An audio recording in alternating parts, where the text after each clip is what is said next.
let's have folks take your seats again. We'll be rejoining our topic of wetland mitigation with the presentation here from Joe Bathy. And I want to be sure have our attention drawn to the presentation, and to note again that following Joe's presentation there will be adequate time for a great deal of in-depth questioning. So I invite you to certainly stick around for that as well. And with that, I think Joe will get started. As Wayne said this morning, it's great to have people walking in rather than walking out, so we'll let them walk in on your presentation. Sounds good. All right, well, I guess you're the hardy few that really care about wetlands for sticking around and hearing me talk. I was asked today to talk generally about wetland mitigation in Minnesota. I'm going to be focusing more on the Northeast. That's where a lot of the largest issues are coming out here, like was talked about by Doug, the Northeast mitigation strategy, and then there's some big mining proposals too. And those issues have implications for the whole state. So even though I'm going to be focusing on the Northeast, they will create problems in other places in the state. So a little bit about where I work. I work for the Minnesota Center for Environmental Advocacy. We use science, law, and research to advocate for sound environmental regulations and policy. I work in the natural resources section. I'm the scientist there. We also have some lawyers and other scientists on staff that work on a variety of issues listed there. What I'll be talking about today, I'm going to give a brief overview of the PolyMet project. I'm really only going to be focusing on the wetland mitigation and wetland impacts of the site. It's a huge project. I invite you all to submit your comments on it. You have 19 more days. And if you want more information on that, I'd be happy to point you in the right direction after my project, but I will only be focusing on the wetlands issues. The next topic I'll be talking about is the Northeast mitigation, our perspective of how that's working, and our perspective on the multi-agency strategy. And lastly, I'll touch on in-lieu fee mitigation, where we see that going in Minnesota and how that might work. The good thing about going last is some people cover some of the items that I was going to talk about, so I'm not going to spend too much time on this slide. But basically the point I wanted to hit across is you really need to first avoid wetlands when you're doing a project, then find ways to minimize the wetland impacts, and only then, once you've done those first two, do you go to mitigation. And Doug talked about the two ways you can do mitigation in Minnesota currently. You, as someone that would be impacting wetland, can either create or restore a wetland by yourself, or you can go to someone who's already done that and purchase what are called bank credits. So you're basically buying a portion of land that's been restored, that someone's already done the work for you. The map there on the side shows all the state-approved wetland banks in Minnesota, the banks that have been approved by Bowser. So you can see they're pretty well scattered throughout the state. The different colored areas are what those bank service areas, and generally you need to mitigate for wetland impacts within those bank service areas. So the PolyMet project, it's a copper nickel mine. It would be in the Lake Superior watershed, and it would be over just about 20 years of mining is what they propose. You might hear of NorthMet, PolyMet. NorthMet is the mine project, PolyMet is the project proposer. Just for a little context, so you see here the NorthMet mine is at the very top there. Then there's Virginia and Duluth, and that area that's highlighted, that's the Lake Superior watershed.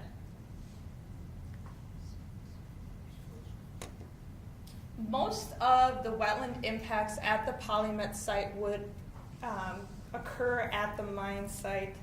So that's that area in purple there, largely undisturbed. Heavily forested bog and forested wetland community. There have been some forestry impacts and forestry roads, but largely there has been no mining impact at all there. There's also a transportation corridor that takes the ore that will be mined from the mine site to the plant site, will be processed, and you'll get that copper, nickel, and other metals processed. The mine site is an existing plant. They'll be expanding it and upgrading it for the capabilities to do the type of mine or type of processing that they propose to do. But most of the wetland impacts will occur at the mine site and the transportation corridor, where these are largely unimpacted wetland areas. So there's two different types of wetland impacts at the polymet site. There'll be direct wetland impacts. Those are the wetland impacts. You're basically removing the wetlands off the landscape. They'll no longer be there. They'll no longer serve any function as a wetland. And that's primarily Pitt and the transportation corridor. Just over 900 acres of wetland impacts. 65% of those wetlands have been described using an assessment done by the DNR as high quality wetlands. So that means they're providing ecosystem services like amphibian habitat, wildlife corridor, shoreline protection, water quality, those types of functions at a high level. Or they have high vegetative diversity. Those are the types of characteristics you might see at a high quality wetland. So those are three different types of wetland communities that are pretty common at the polymet site. The largest wetland impacts would be to coniferous bog wetland plant communities. If you notice this pie chart, a lot of the impacts would occur to these forested wetland type plant communities. They do provide a lot of great carbon storage. They provide great wetland and amphibian habitat. So that's definitely a concern for us when you're looking at how they would be able to mitigate those impacts in the next, how they might propose to mitigate those impacts. Now, what I had said earlier, generally speaking, when someone wants to impact wetlands, they need to do it in the watershed. Polymet hasn't been able to find, because there are so many wetland impacts, they haven't been able to find the large-scale restoration projects that they would like to, I guess, in the watershed. So 2 out of the 3 mitigation sites are not in the watershed. So they're not providing those ecosystem services. So they're not helping attenuate floods. They're not providing that wildlife habitat. They're not providing the ability, to store water for base flow to streams, and those would be outsourced outside of the St. Louis River watershed. And there's also no in-kind mitigation for the loss of over 500 acres of coniferous bog. And that's a significant concern. Coniferous bog wetlands are very difficult to restore. You can't create them. You can't create a bog. You can only rehabilitate or restore one. So that's a concern for us, looking at no net loss of that wetland type and function across the state. And if you think back to the DNR's presentation on what types of wetlands we're really losing across the state, it's the forested, shrub carr type wetlands, and how can we adequately replace those? And it's difficult. I think this is kind of a cool picture of the wetlands at the polymet site. This would be at the mine site. You can kind of see the roots there on the top of the surface. It's kind of like a spongy when you walk through. I had a professor once refer to these wetlands as like fairy wetlands because they're kind of magical when the fog comes down in them. So those are the direct wetland impacts.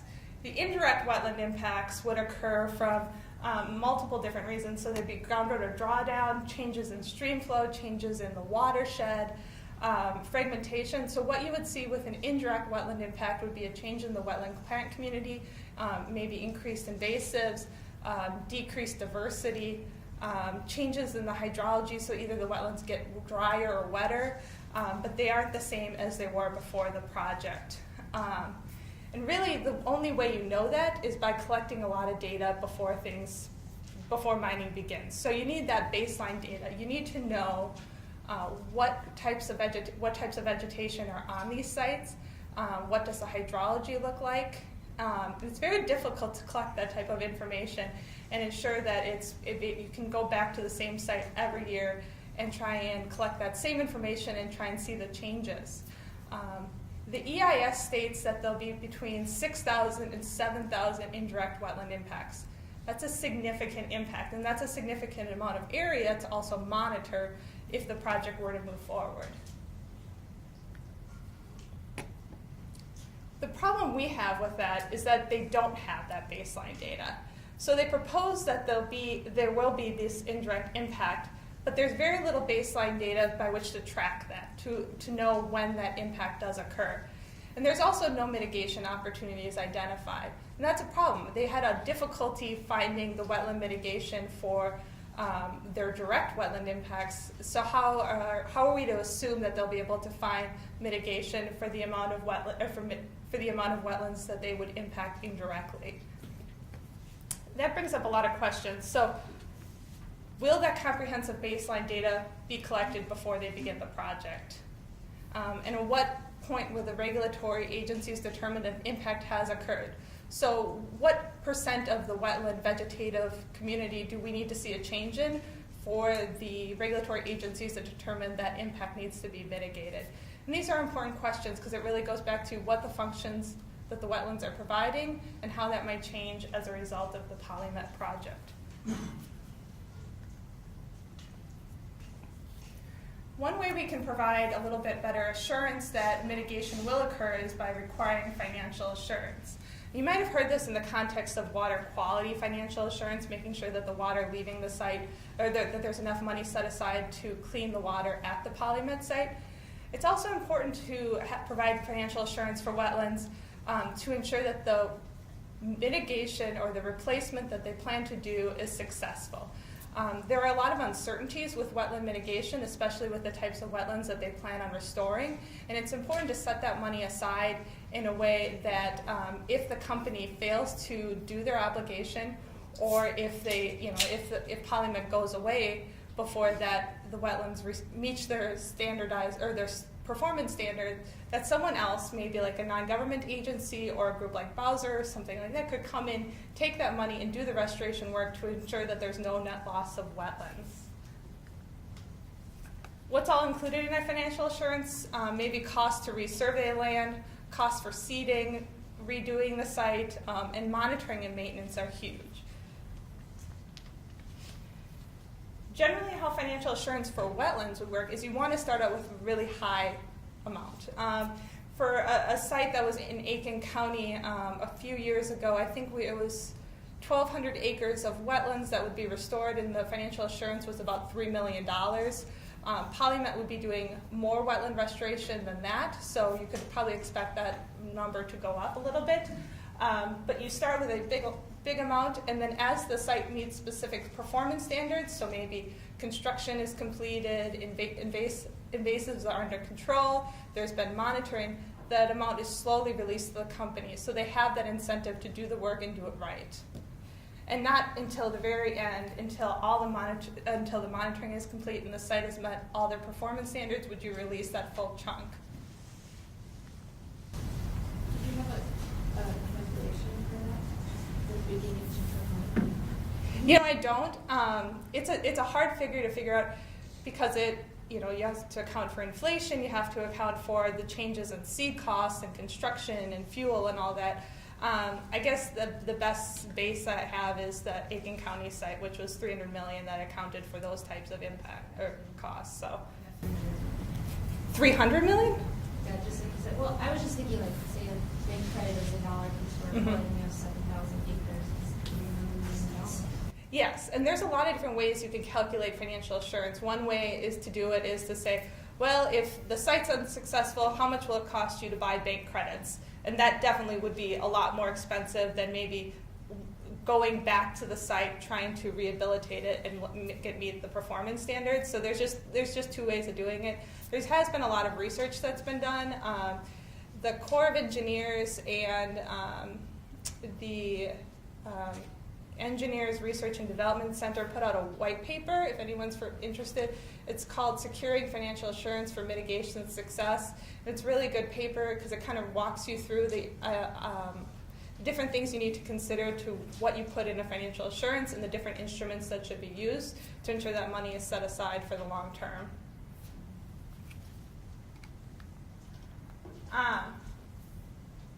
But really, PolyMet is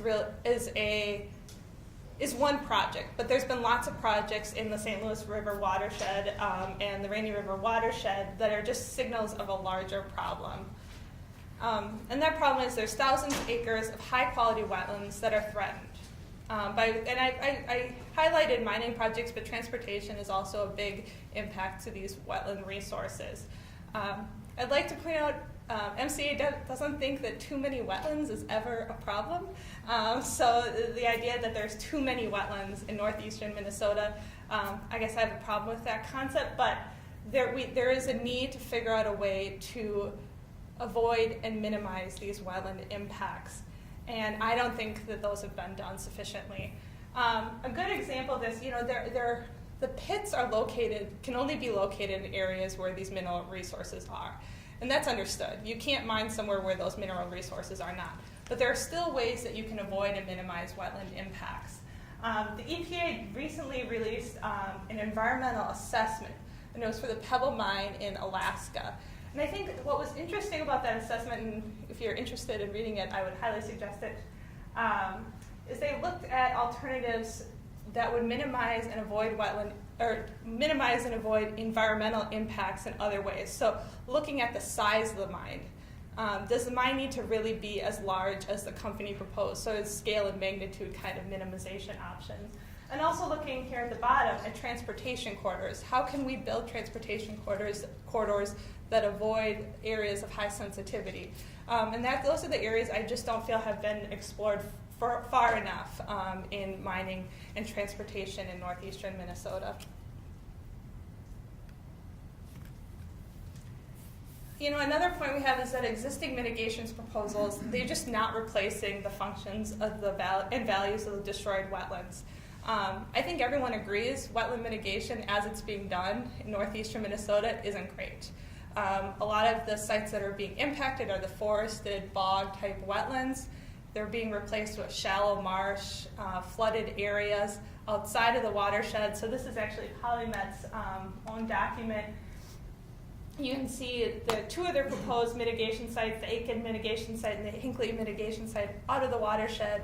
And they might not be providing the same type of ecosystem services as the wetlands that are impacted. We also feel that there are still valuable wetland mitigations opportunities left in northeastern Minnesota. And I'll talk about that a little later in my presentation, but I think the idea by the multi-agencies group is that maybe we need to be looking a little bit more creatively about what type of wetland mitigation we do, but I don't think we should yet give up on the Northeast. There are other options. There are ways we can restore and rehabilitate the landscape and the wetlands, and the landscape surrounding the wetlands that would improve the functions that the wetlands provide. And the last point is that the goal of the Northeast mitigation strategy should be to preserve functional values of the wetlands within the Lake Superior and Rainy River watershed, and that should be the focus. I don't think giving someone an option to go out of the watershed is needed at this point. So I went through really what's not working, is that we're getting low to moderate quality out of watershed mitigation. There's few resources to these mining companies to help identify better quality wetland restoration projects. I think, mining companies are in the business to mine. They're not in the business to restore wetlands. So we do need to find better ways of communicating what our other options might be out there and giving resources that they can use those, where they can help identify what higher quality mitigation sites might look like. There's also the way the Wetland Conservation Act works in Minnesota. The Department of Natural Resources, normally the local government and Bowser work together to help identify wetland replacement projects for wetland impacts. For mining-related wetland impacts, the Department of Natural Resources does that, and the Department of Natural Resources is the local government unit. So you're somewhat limiting the amount of local government engagement in the review and identification of those sites, and there's also limited public transparency and engagement in the development of those restoration sites. It's been getting better, but there's kind of been a history of lack of clear and measurable standards to evaluate success. So a lot of the mining companies have gotten away with, well, we'll restore 200 acres of wetlands. Here's a plan, but there's no measurable standards that someone can go out and say, yes, you've reached that amount of non-invasive species, you have this percent of plant diversity, and you can go out and measure that year after year after year and see those standards being met. And that's something that definitely that's getting better over the course of the years, but I think we can take a lot more strides in improving that. Thankfully, I don't have to go through this. You just heard this presentation, the recommendations provided by the interagency team. And after I saw that presentation, I really was thinking about, you're right, there are problems with the way mitigation is working in the Northeast, but we really need to step back and say, how can we value the functions that are being provided by the wetlands in the Northeast, and how can we ensure that we're mitigating those losses in the watershed? And so I had some questions. I think there are a lot of questions, and before we should change the way that we're doing mitigation, we should really look back and figure out what has worked well, what hasn't, and how we might be able to improve in the future. So questions I have are, how do we involve the specialists? How do we get the people that know the most about wetlands involved in these types of projects? How are we mitigating? What has and hasn't worked in the past? And are there mitigation options that might fit better in the Northeast? So how do we involve specialists? As I said, DNR is largely, it's largely under their purview, the replacement of wetlands in the Northeast for mining projects. So I think definitely increasing Bowser and local review and mining mitigation approval would be a good first step in involving specialists. How are we mitigating? Because there's this separation between Bowser and DNR, there is no centralized website. There isn't no tracking of the wetland impacts. So the public can't go and see, well, where are all these wetland impacts occurring? Where is all the mitigation at? So I think a centralized joint DNR Bowser wetland mitigation website where people can have that information at their fingertips and see what sites have and haven't worked, where we're doing our mitigation, would definitely be a useful first step.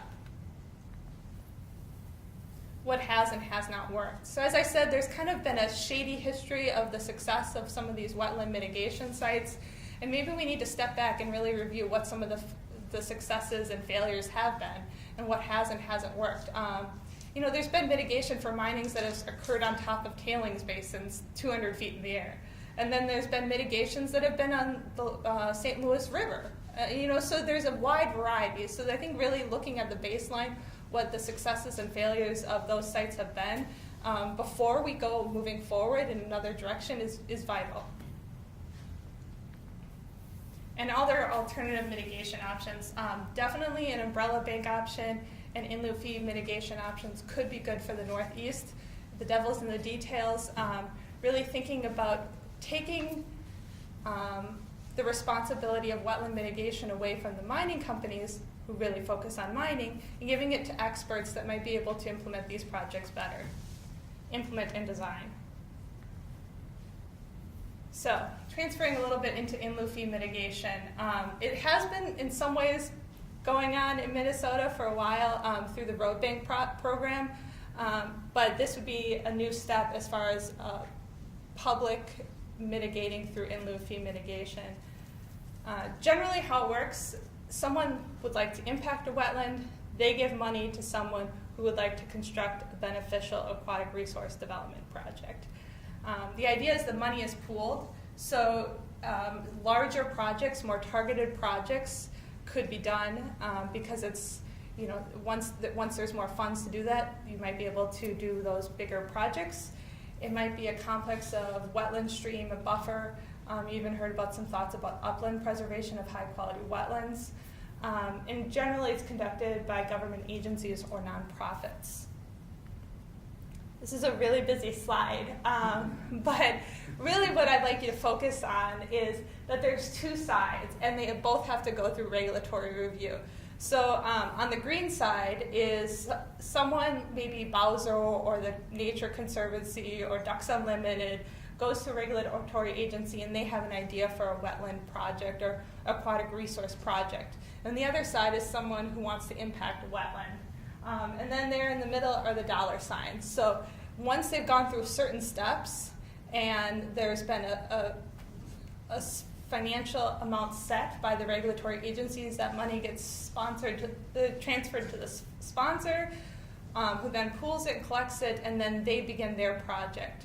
The point being is that even after the money is transferred, there's still this regulatory control. So someone's still looking at how the project will be implemented in the long term.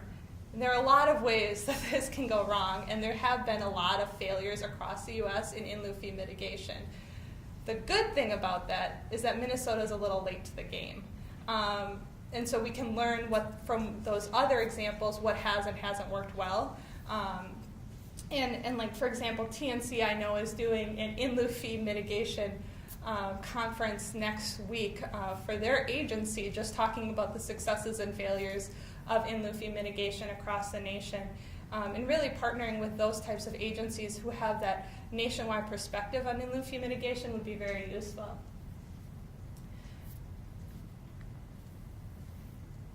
And before we get going on in-lieu fee mitigation, I think our perspective needs to be set. The standard should be no net loss of wetland area.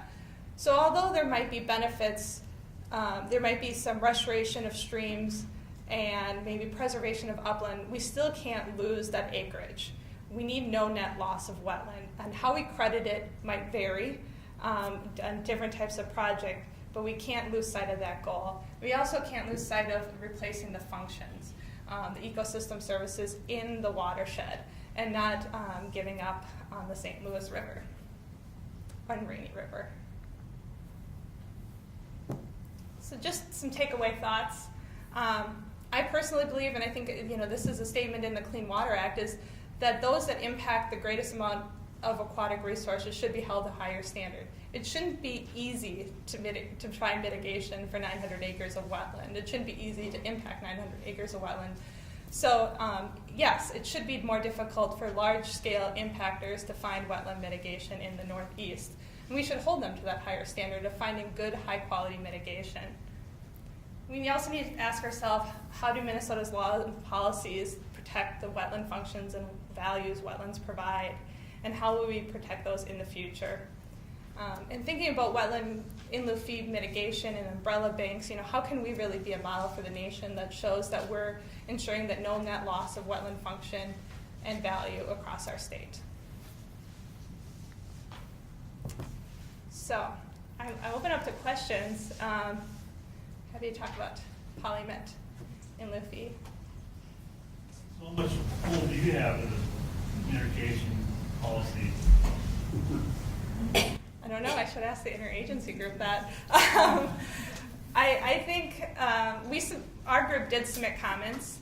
A lot of our comments were focused on how in-lieu fee mitigation would be developed, trying to ensure that that's done in the watershed and high-quality projects are identified in advance.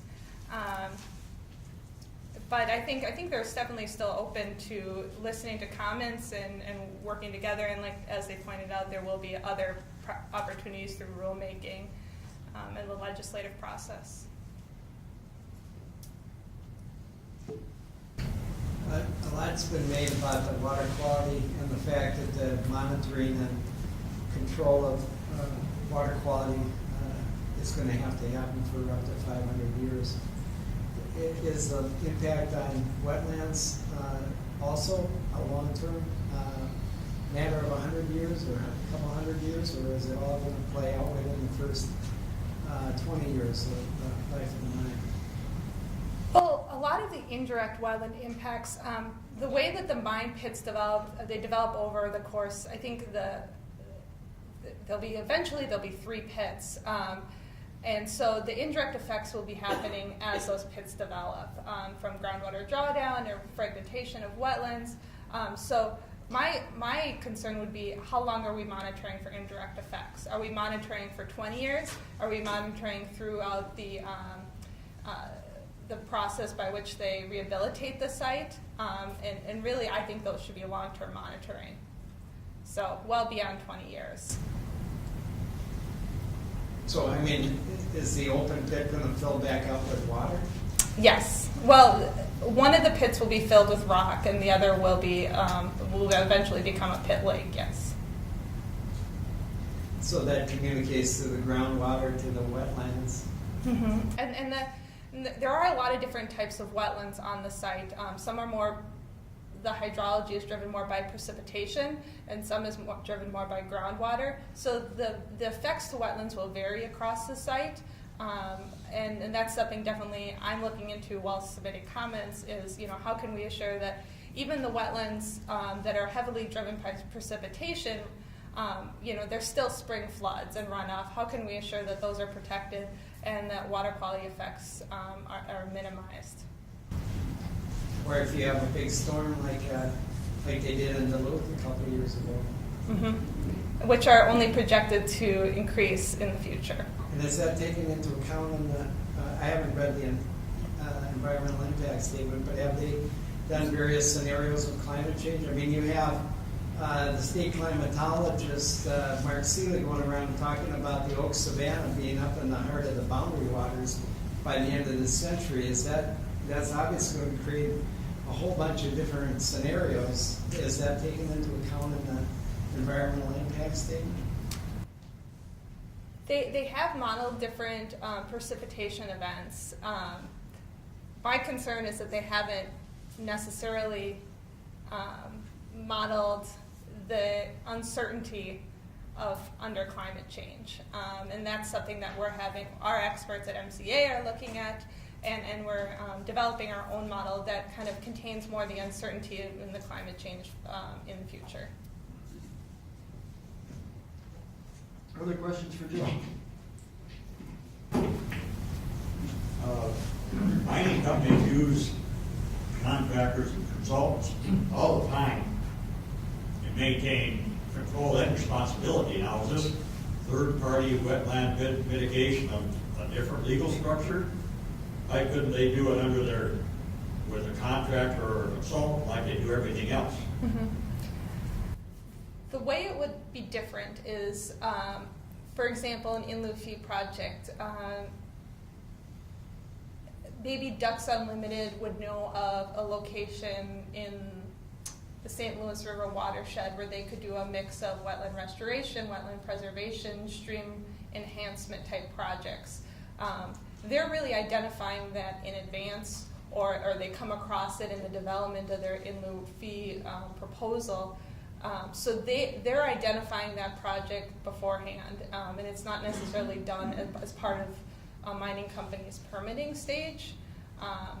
And so perhaps because they're tapped into really the needs of the watershed, they might be identifying better and larger projects because they might be able to pool those resources to do larger projects.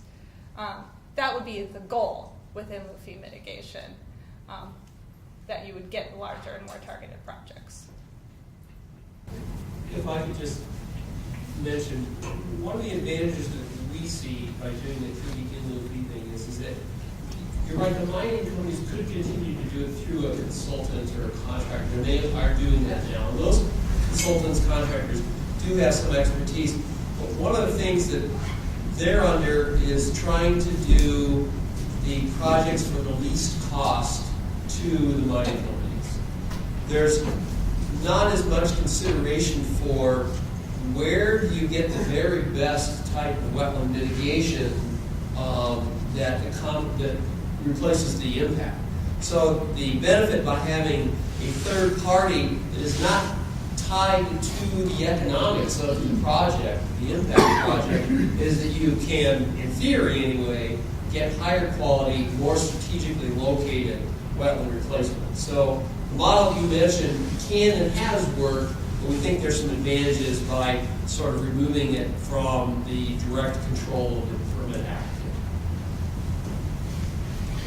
Thanks, Doug, for that. And that might be our opening to invite the other speakers this afternoon to respond. For that matter, speakers from this morning, if people have questions that have occurred to you for anyone who's still present here that presented earlier, you can invite those now. Right in front. Yeah, to Jill. If polymet's a go, your suggested changes become even more important for Twin Metals since it's 5 times as big or so. Is that correct? Yes, definitely. I think, a lot of other mining companies are looking. Can everyone hear me? He can on the bottom. Oh, yeah, he can. There are a lot of other mining companies looking at PolyMet and seeing what kind of standards are being set through the EIS processes and potentially through the permitting process. So it's really important that we get it right. If PolyMet does go through, there really does need to be significant changes to the wetland mitigation and long-term monitoring plan to ensure that the wetland impacts are minimized and mitigated as soon as possible. Does that answer your question?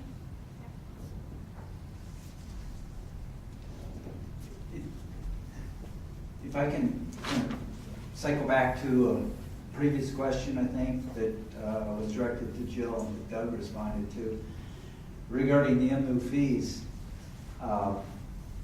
There's another consideration that an in lieu fee program might provide, and that is, Doug touched on, the third party representation would be perhaps better able to represent the resource itself and do the best project as possible given the amount of funds that's available.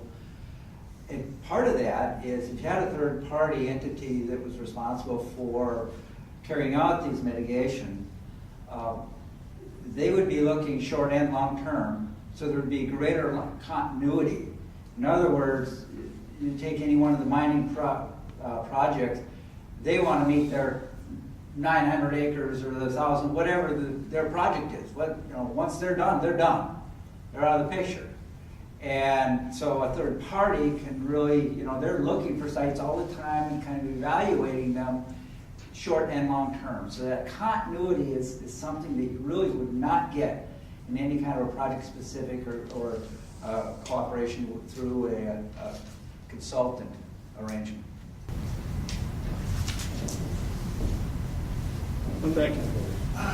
I've got a question about, you guys did a nice job talking about wetlands, wetland status and trends and quality. If we just looked at, since Conservation Act was put in place, so over the last 15, 18 years, and the mitigated wetlands. So if we look at the impacted wetlands and the replaced or the mitigation wetlands, has there been any assessment of the effectiveness of the mitigation that was implemented? Because to me, there's an assumption driving kind of this discussion around the current effectiveness and, are we meeting the Conservation Act? All of those kind of fundamental questions that come up that are implied in some of the studies that are being done. Ask me again if I don't answer your question here, but first of all, it would have been nice if we had started this status and trends thing in 1991 when Wetland Conservation Act passed, when we began a state policy of no net loss. Unfortunately, we didn't, so we're sort of stuck with a baseline for wetland quantity anyway in 2006, from 2006 through 2008. That's going to be our baseline, unfortunately. So we can only measure how we're doing from that point forward. The other thing that we're lacking that Steve referred to a couple times is an integrated database of the impacts in the mitigation that has been done. It's out there in sort of bits and pieces, but it's not very well integrated. The Corps maintains their own system. Bowser maintains a system that is run through 300 plus local governments. And so the DNR maintains the system for the things that we regulate. The DNR has recently implemented an online permitting system for DNR permits, and we have tried to make it so that it accommodates at least WACA permits as well. Not so much the Corps, but sort of our grand plan is to have one system that incorporates all those things that would keep track of the impacts and the replacement, so that we can look at that database then use the status and trends program to sort of verify what's really happening on the ground. And that would give us the best picture for what's happening overall and are we meeting our policy objectives. Unfortunately, we're probably a ways away from having sort of that Cadillac system. Am I answering what you're after there, Barry? Kind of. Because implicitly what you're saying is, you know, the status and trends program as a random selection may or may not have any relationship to what's going on with mitigated wetland losses because of the experimental design. So to think that the status and trends is speaking to the status of wetlands based on wetland loss under, you know, 404 or whatever the WACA, and the mitigated acres and the mitigated functions, those might not really be the same thing. Yeah, no, we acknowledge that. Our only hope is that by sampling, 6% of the state, we will hit the impacts in a statistically meaningful way and the replacement in a statistically meaningful way. We don't know that will occur, and some people have pointed out that we may be undercounting the replacement because the impacts are probably occurring in a fairly distributed manner across the state, whereas the replacement, particularly when it comes to doing wetland banks, those impacts get consolidated in one large restoration spot. And if that spot doesn't happen to fall within one of our plots, we won't pick it up. So our status and trends may not be adequately accounting for those gains and losses that are, particularly the gains that are due to permitting. So we recognize that. Short of sampling the entire state, there's really no way to do it. But that's why we think this online database will help fill in those gaps. So kind of and I get that, and that makes sense. Then kind of related to that is in the Conservation Act, it says no net loss, and then it further goes on to say no net loss related to functions. But the mitigation typically is acres, and I'll use polynet. You know, they talk about acres of class A, B, or C. It doesn't really get into functional replacement in that discussion. So to me, there's a lack of compliance with the Conservation Act in the way some of the wetland mitigation discussions are going on. Can you kind of speak to that and how that might be tracked? Yeah, I'll start with that. Mark's going to add something else here, but I don't know that we have enough staff or tools to adequately measure functions lost and functions gained.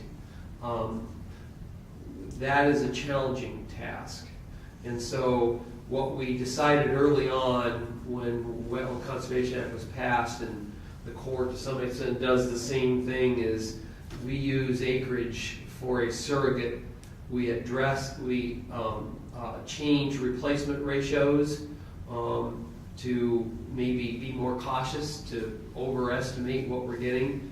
And the thought is if we get good high quality replacement, that we're hoping that it does meet it. Now, Jill pointed out that when you're losing whatever 900, 500 acres of coniferous bog and you're replacing it with shallow marsh, well, you're replacing apples with oranges. Some people might argue with you that if it's successful shallow marsh, and we've lost, 50% of the shallow marshes in the state already, what's the difference? Now, I'm not arguing that necessarily, but some will. So there is a philosophical debate to be had about perfectly matching the losses with the replacement. Mark, do you want to add? Well, I guess what I was thinking about is just to be clear for everybody that, that I think we come here with a variety of background and understanding of mitigation, and there have been a number of studies that have been done nationally as well as within the state, just to be aware that the record of mitigation success, particularly early on, was pretty abysmal. There was a National Academy of Science study that was done 10 years ago, roughly, that said it's a failure, more or less. And that has resulted in agencies, state, federal, local, going back to the table and really examining this sort of concept of mitigation and really trying to redo how we had approached it initially. And I think we're getting better. We've got a ways to go. One of those ways to go is, Doug touched on it, to really have effective tools.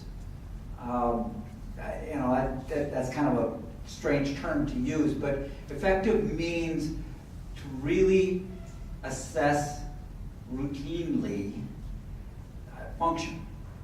And I would touch on Perry's talk earlier this morning. And followed by Jason, where Jason made the point. It's pretty amazing what Perry's been doing, but Perry's been doing, on a very localized, very intense approach. And given the fact that there are large numbers of mitigations that occur, we really have not had good tools developed to be able to allow us to say, is that functioning in the way that it absolutely could, the way that it absolutely best could? And so we think we need to get better at that. And so there are efficiencies to be gained. Anyone else? Go ahead. And I just like to add, you're talking about the assessment and the importance of long-term monitoring of these restoration sites. And you're not only monitoring to make sure that the site has turned out the way it was proposed to have turned out, you're also monitoring to look at, the need for adaptive management. So how can you make the site more successful? If something goes wrong during one growing season, how can you address it during the next to make these sites high functioning wetlands? And that's vital. And that was, a lot of the failure with wetland mitigation is the lack of long-term monitoring. And you really need to factor that into the cost of doing wetland restoration, and really pushing for people that'll be impacting wetlands to consider that in their bottom line. I had a question too.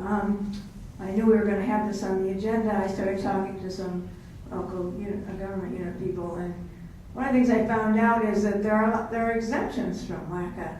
So if a utility is going to put in a transition or a line for electricity or whatever, they're exempt from having to do anything with the wetland if they disturb it, or if they are not too far away from where the wetland is, but what they do has some impact on groundwater, or then that interaction with the wetland and the waters down below, that could also be damaging the wetland. So is there a way to capture some of the exemptions or some of the activities that don't even qualify for mitigation? There is a way, but repeated attempts at the legislature to pass it have failed.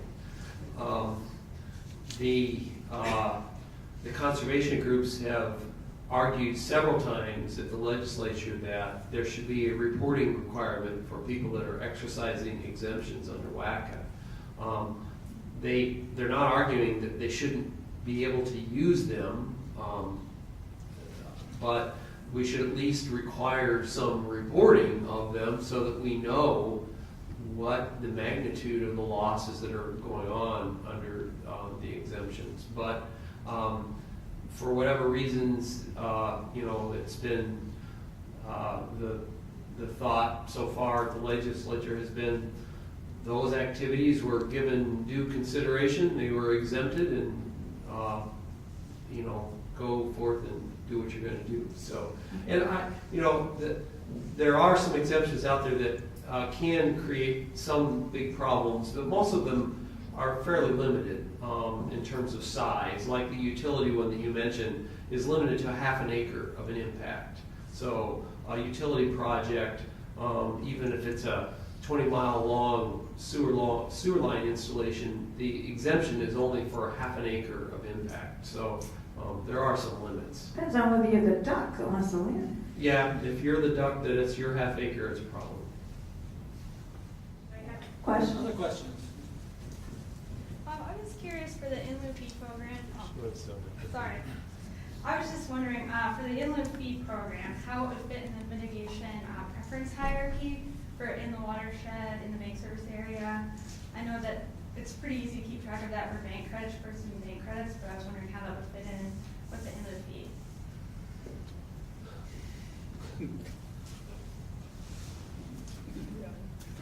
Well, that's a good question. I guess I'm not sure we've thought through the details of that. I guess theoretically, the siting hierarchy would still apply. So the agencies know where the impacts are, so they know where the hierarchy in terms of where the replacement is. So I think the intent would be to have whatever the third party that's responsible for doing the replacement to address, to be aware of where the impacts are, to try and address the replacement within that siting hierarchy. The challenge and the conundrum comes in terms of, let's say you have an impact within, a particular minor watershed in St. Louis County.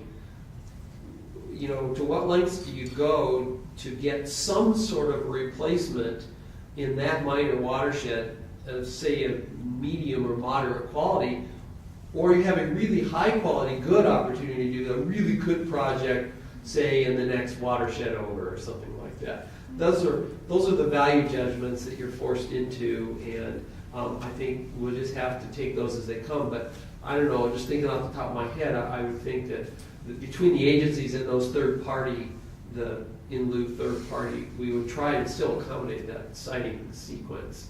Any other thoughts? Well, I guess what's rolling through my head with that question, it's a good question.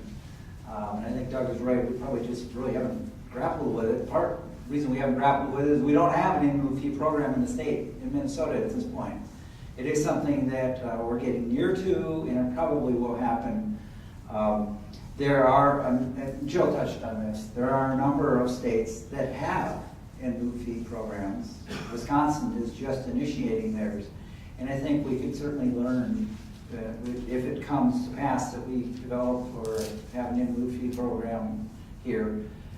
We would certainly want to look at those places that have been operating one, and that would be a question that I think we would certainly want to definitely consider, because that is a detail that, to be quite honest, I hadn't thought about before. It's a really good detail, and a very important one.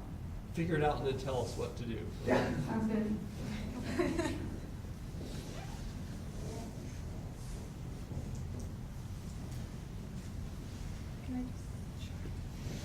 And there are a lot of good resources, a lot of reports that have been done. I know North Carolina has had in lieu fee programs for about 15 years now.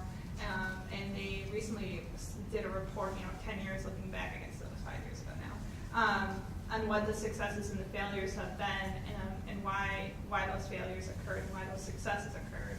And that's important, really learning from others' lessons.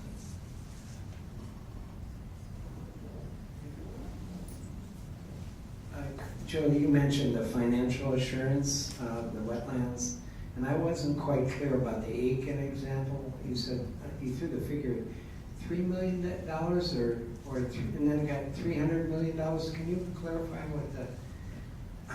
what you said on that? So the $3 million covered the costs for reseeding, reconstruction, so that'd be regrading of the site, and then 10 years of monitoring for 1,200 acres. What wasn't included in that amount was, buying new land. There's a lot of other things you might want to account for in a financial assurance that are really site specific. And that's something that needs to be done, I think, in an open forum, so people are aware of what's all included in the financial assurance and what isn't. So what you're saying is that you can't put a figure on what the financial assurance would be for the 915 acres or whatever that's directly affected by it? So Polymed, I think it's just over Well, I know it's more than 1,500 acres of wetlands they plan to restore in their mitigation plan. So I don't know, you know, it is really site specific. So you have to look at the risk of the site, what the cost of buying the plants. So are you buying shrubs and trees? Are you buying seeds? You know, what type of hydrologic modifications the site needs to do? What type of monitoring needs to be done? And all those costs need to be considered in the development of site-specific financial assurance. I wish there was a better answer to give, but there really isn't, because it is so site-specific, and you really need to consider all those costs in the development of that amount. And I would point you to that paper where it kind of steps you through different things you should consider while developing, or different things a regulatory agency should consider. So And that then was another that step graphic that you had where, you know, you went through the different steps until the end where any money that remained in the fund was given back to the mining company. Okay. Yeah, well, I made that graph, but it just kind of simplifies. You need to have enough money at the beginning to provide some incentive for the company to do what they plan to do, and then holding most of that amount to the very end until the site's met those ecological performance standards and it's been successful. And how that money is held is very important, and where it's held is very important.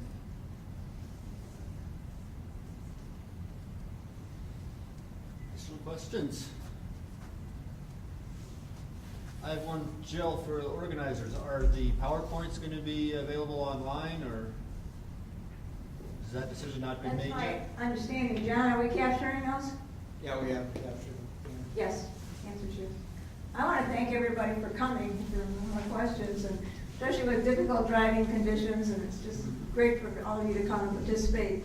And thank you so much to the presenters who managed to get here too. So we appreciate this. This is really important for us to keep learning and figuring out how we're going to move forward for successful outcomes. So thank you very much.